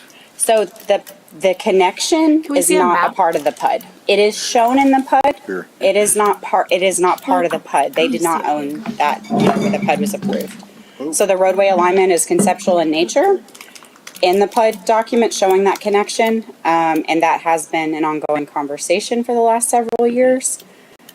So essentially this contract, there are separate contracts that I would allow North Point to speak to if it was necessary between them and Lakeside Meadows Kirby, related to the construction of this road, because you're not wrong, it is contemplated in the PUD, it is contemplated in the PID. There are multiple documents that are sort of layered in that, but the actual acquisition of the land that is on Mr. Weiss's property, it is owned by Mr. Weiss. And there have been many conversations about negotiating the cost of that. The city has gone so far as to get an appraisal for that property. Back when we had the agreement that you all approved that was related to, it was very similar to this with Kirby. And it was for the acquisition of the property, and that's because of some concerns that the landowner has for his own sake. And so he has indicated that it would likely go to an eminent domain proceeding. Yes. And I thought I had also I may be wrong here, trying to understand what I saw, but in our CIP we had extension of Colorado Sand in the 2029 timeframe. So I'm trying to understand, was that a different section of Colorado Sand? Because in my communications, I was under the impression it was this section. It is not this section, because this section's always been contemplated in the PID. Yeah. Okay. So you're. So what is it? So you're not wrong. That's what she said. And I. So he's right. I know you guys don't want me to say what I want to say. Go ahead. I think this is an example of when developers do not live up to their fiduciary obligations and hornswaggle folks into important agreements that ultimately cause delays for years. I give city staff a lot of credit. I give Joe Weiss a lot of credit. I give North Point's, a lot of credit to try to find a solution here, because it is repugnant when people represent something that's not true, and it causes lots and lots of damages because of that. We're lucky, just to be frank, now that they're here, I can say it, that Pepsi is still here, given this nonsense that we had to deal with, with this action right here. So I do applaud y'all for finding a solution and working with all the parties here, but it's also an example of we have to be careful who we talk to and who we actually trust with when we talk about developers, because he's done no help and no service to our city, and it's disgusting to see all the damage that he's caused. So I think, given that situation, I don't know that I'm prepared to give the. And again, you say this is. Yeah. Well, let me gather my thoughts. You're telling me this is North Point's responsibility, not Lakeside Meadows' responsibility. Why is that? Why is it not Lakeside Meadows? Because the private developer negotiated a separate contract with them, and I would feel much comfortable with them answering those specific questions, but there is a contract between those two related to the construction of this. But because the road is a priority, they're not able to build one of their lots until this roadway connection is made. And so it's a priority for them, so they have decided that they wanted to enter into an agreement Bite the separately. bullet. So this agreement is not with Kirby at all. This is just with us in North Point. And there's a requirement that they escrow $2 million within 10 days of the approval of this, and then that starts the ball rolling on the acquisition of the actual right-of-way so that we can move this project forward. But with that escrow, with this agreement, then we're essentially allowing them the right of eminent domain on our. And they're paying for it. Yes, sir. But now, thanks to the issues, we are threatening a private property owner with eminent domain. Not a threat. It's yes. This is a friendly. But this is on our. This is a friendly one. Master. That's not the conversations that I've had.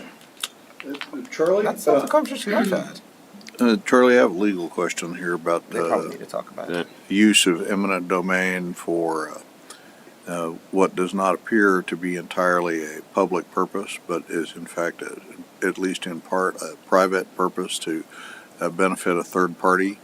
Are we going to have an issue with the brushing up against the limits of the Fifth Amendment in that takings context? I'm sure that's a question I want to answer. I definitely don't answer that question all the time. How about this, Mayor? Mr. Mayor, can we go into executive session to get Charlie's thoughts about that question? Did we have someone who was willing to speak? I think he should speak before we go to executive session. I agree. And I would state, just to clarify, I'm using the term eminent domain. I mean, we're using our eminent domain authority. I think it's hopeful that we don't have to go all the way through proceedings. Well, and I think he may be helpful to have concerns with Councilmember Weiss's concerns with the private citizen. Good evening, everyone. I'm Brent Miles. I'm one of the owners of North Point Development based out of Kansas City. As you Appreciate heard, you being here tonight. Yeah, you're welcome. This is an important matter for us. Obviously, an important matter for you. Bluntly, we've been trying to clean up this mess for years, as many of you know. We thought that Mr. Kirby did control this property. Mr. Weiss, who I get along with, I think, really well, let me know that Mr. Kirby did not control it. I met with Mr. Weiss 5 to 10 times over the last 4 years. Mr. Weiss said, I like you. I appreciate you trying to make an offer here. I want to work directly with the city. City staff, I know, has had conversations with him. So if there's something that's different than that, council member, that would be news to me. The last time I saw him 3 or 4 months ago, I met him at Pflugerville Lake. He wanted an update. I had a meeting with the city that day, and he asked when the city would be reaching back out to him. I said, we're going through the process. Why the agreement is with me and not with Lakeside Meadows is simply, I don't believe the other developer has the funds to do it. I'm paying for it. And 2, I don't want to leave the control of destiny of this being done. I've left too much to fate there. So I got to control my own destiny there. City staff has been, to that point, has been incredible to work with. We are trying to work around a situation. Obviously, you have to debate the public policy piece of eminent domain and friendly, and I'll let your staff, say, expound on that. But I would just say, we tried to find a workaround for this piece. I offered, Mr. Weiss, again, my words, he said to me, as you know, with eminent domain, there's a little bit different tax treatment. And that's an important factor for him. So I don't think that's I think he's been pretty open about that, that he wanted to work directly with the city. He's worked with the city staff on multiple easements and acquisitions over the years, including his water line and everything else. And he said, I appreciate it. I think his quote was, I like you boys. I'll talk to the city staff. All right, we've got to go to executive Yeah, session. let's go. Thank you. Thank you for that. All right, we're in executive session on this item.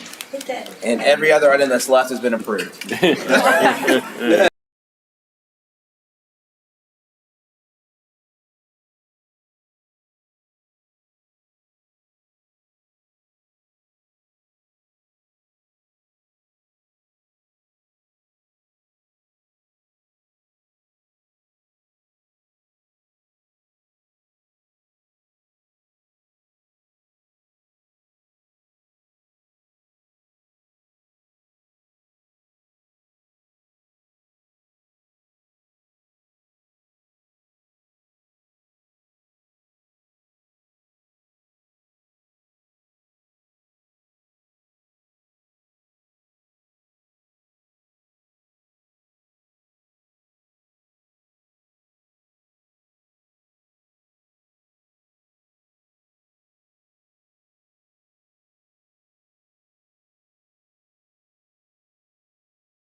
Motion was taken.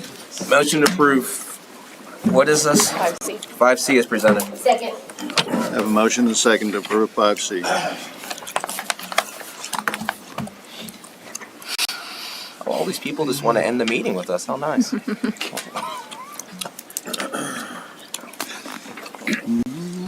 noticed that, huh? Yes, I did. And motion carried. Thank you. Next item is 5D, approving a conditional purchase agreement and associated conveyance documents between Banky Property 1 LLC, Parcel 4, and the City of Pflugerville as necessary to acquire real property interest for the 15-inch Northwest Wilbarger Wastewater Line Extension Project and authorizing the city manager to execute the same. Yeah, I had a question about the math on this item, given that the anticipated cost of the land is going to be over budget, what we had in the CIP.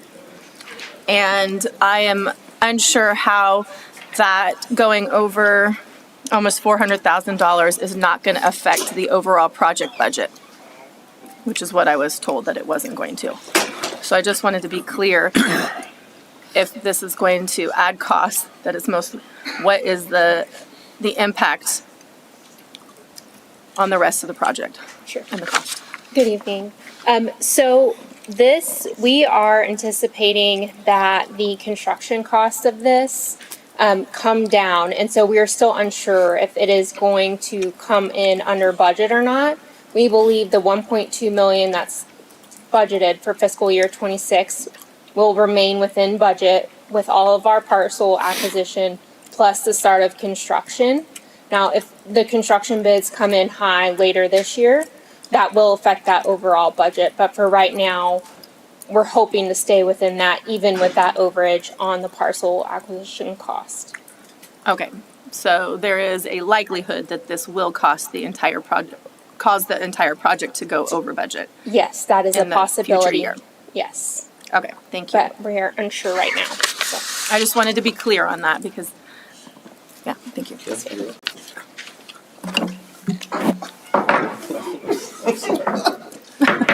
Motion to approve 5D as presented. Second. I thought you were giving me the gavel for a second.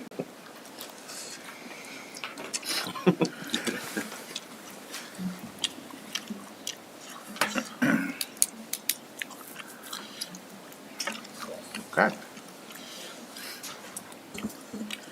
Next item is 5E, approval of a professional services supplemental agreement with Quiddity Engineering LLC in the amount of $566,600 to provide general engineering consultant and owner's representative services for the 2020 Parks Bond projects and authorizing for the city manager to execute the same. So I had a similar question on this about the cost. Because it wasn't noted in the summary that all of the previous costs that were incurred on this item from a previous vendor. And so originally in the CIP, and I only have this hard copy, I didn't have it with me this weekend. But the overall cost of the parks bond management went up from 1.4 million to 2 million. And so I wanted to understand why we have the overage of, for the management, and also why the Lake Pflugerville and destination a park project wasn't in the original scope of the previous agreement, since that was part of the 2020 bond. Good evening, Mayor Pro Tem and Council. I think the best way to answer your questions that you had there. So, Vanner in 2020 was the GEC that we selected. We awarded them around $540,000 to be the GEC for the neighborhood projects and the trail gaps on an initial 18-month contract. They did not serve that out. They got about $420,000 of that before they were terminated by CIP Engineering, who used to run the bond projects at the time. And they awarded Quiddity, who was a sub under them, about $50,000 to continue the project. So there was actually a little bit of savings between what was awarded plus what Vanner / Quiddity got. If you look at that agenda item from April of 2021, when we awarded Vanner, we said the first 18 months would be Vanner, and then we would reevaluate fiscal years 2023, fiscal year 2024, fiscal year 2025. The idea at the time was to parcel this out because we didn't have the capacity from a project management standpoint to do all these projects at once. We also took a lot of conceptual ideas to the citizens and they voted for all of them, but we didn't have any plans. We didn't have any architectural plans for the parks. You know, we had to design them all. So there was just going to be some time between when they got approved and then ultimately when we were able to see all these through fruition. So that was the first two. Then Quiddity was awarded at $903,000 in 2023 to do the GEC for Lake Pflugerville 1849 Park Phase 2, plus to finish those projects they were working on. At the time, I think, and that was still CIP engineering, I think they might have hoped that that would have actually seen the bond program through fruition, but the problem was in the process of doing 1849 Park Phase 2, CIP engineering discovered that we had a bunch of drainage issues from the Weiss family across the street. We had a lot of drainage issues we had to address. We also had Phase 1B, all the parking lot and field lights that were coming through the American Recovery Act funds that we needed to manage as well. So they put all that on that group with that 903, and I think those funds just ran out. So at some point before we took over the CIP side, we understood that we would still have two projects that we needed to finish out, and that was Destination Play and the lake. And so ultimately, the total GEC services is going to be a little over 2.01 million, when at times it could have been up to 2.04 million. Now that's obviously adjusting for the fact that we added some stuff to them at some point. We're just swallowing that in the overall project of the bond, and just there'll be less on the construction side to see these projects out. Thank you. I appreciate the history. Yeah. Did that answer? It did. I Okay. would, yeah, because that information wasn't clear. Put that on my summary. review. Thank you. You could stay right there, Shane. Oh. No. You can just sit down. Oh, for the next one. I'm going to have some questions for you on the next one. Okay, fair enough. What's the next one? Oh, fudge. All right, any other questions? Caesar's Move approval of 5E. Have a motion? I'll second.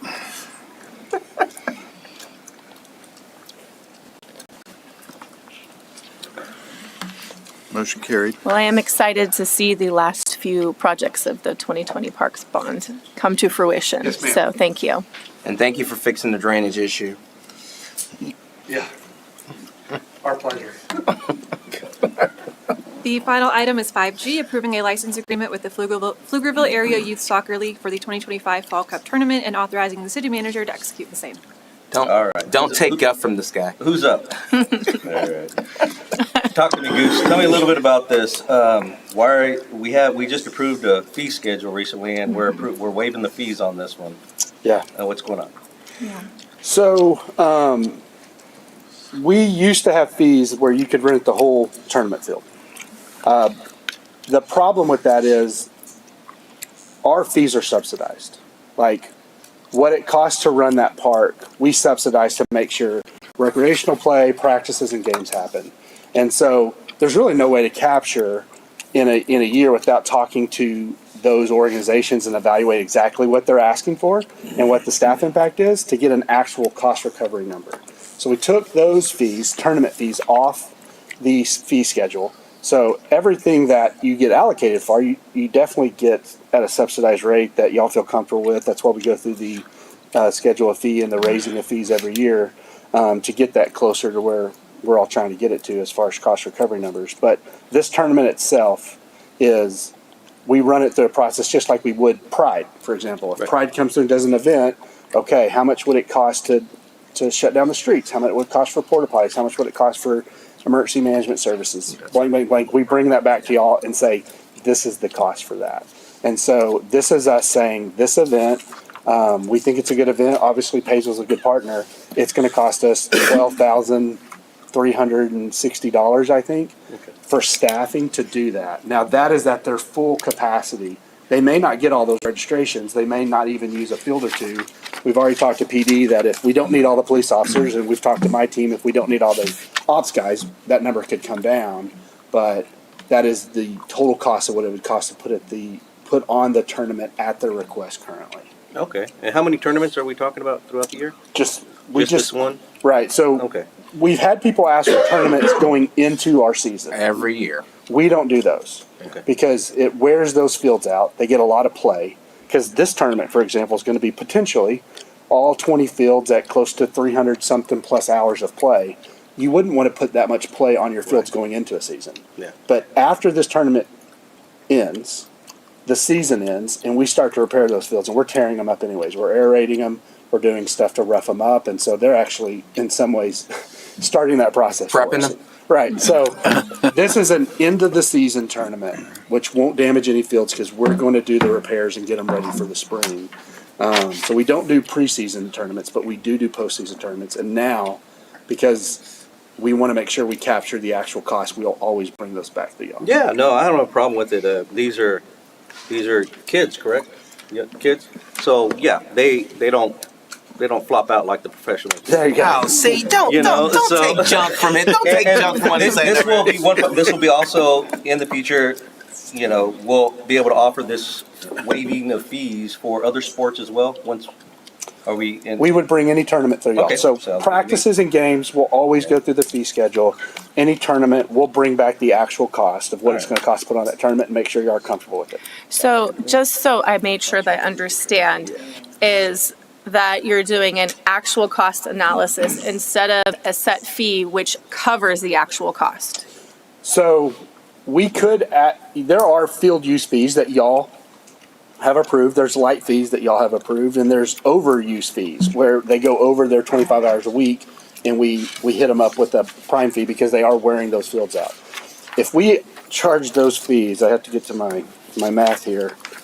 About 25 grand. Yeah, you included. Oh, did we include it? Yeah, Great. I just wanted to understand. Which would make it not an event that they could probably put on and actually make any money off of. So, but the purpose of a tournament fee or a field use fee, is that just to cover the use of the field, or is to cover the time and all this other Just stuff? to cover the staffing. So all these fields have been allocated. It's not like their allocation ends at the end of November. So those fields are accounted for them. We're not going to charge them the field fees. We're only going to charge them the staff fees. So you get a true cost of what it would cost us to put on, knowing that we're going into our off season. Those fields are all going to get prepped anyways, and they can put on a tournament that they can have some sort of fundraising endeavor to it as well. These tournaments bring in revenue for us too. They do. So, but this could be a precedent for everyone who ever wants to do a tournament. We're gonna bring every tournament to not go by the set fee that we've established. and We've to- removed the tournament fee because we're bringing every tournament. Yeah. Okay. Let's Okay. be clear. This is Thank not. you. This is Okay. not. Could be. This is a. What is the Okay. what's the amount Well, that's I being just- charged? It's 12,360, They may not use it all. So half. and it could be up to about 45,000 if you count fees for fields, fees for lights, and fees for overuse. Per the fee schedule that y'all have approved, it would be closer to $45,000, which I don't think they would be able to do a tournament. And they're here if you wanted to ask them any questions.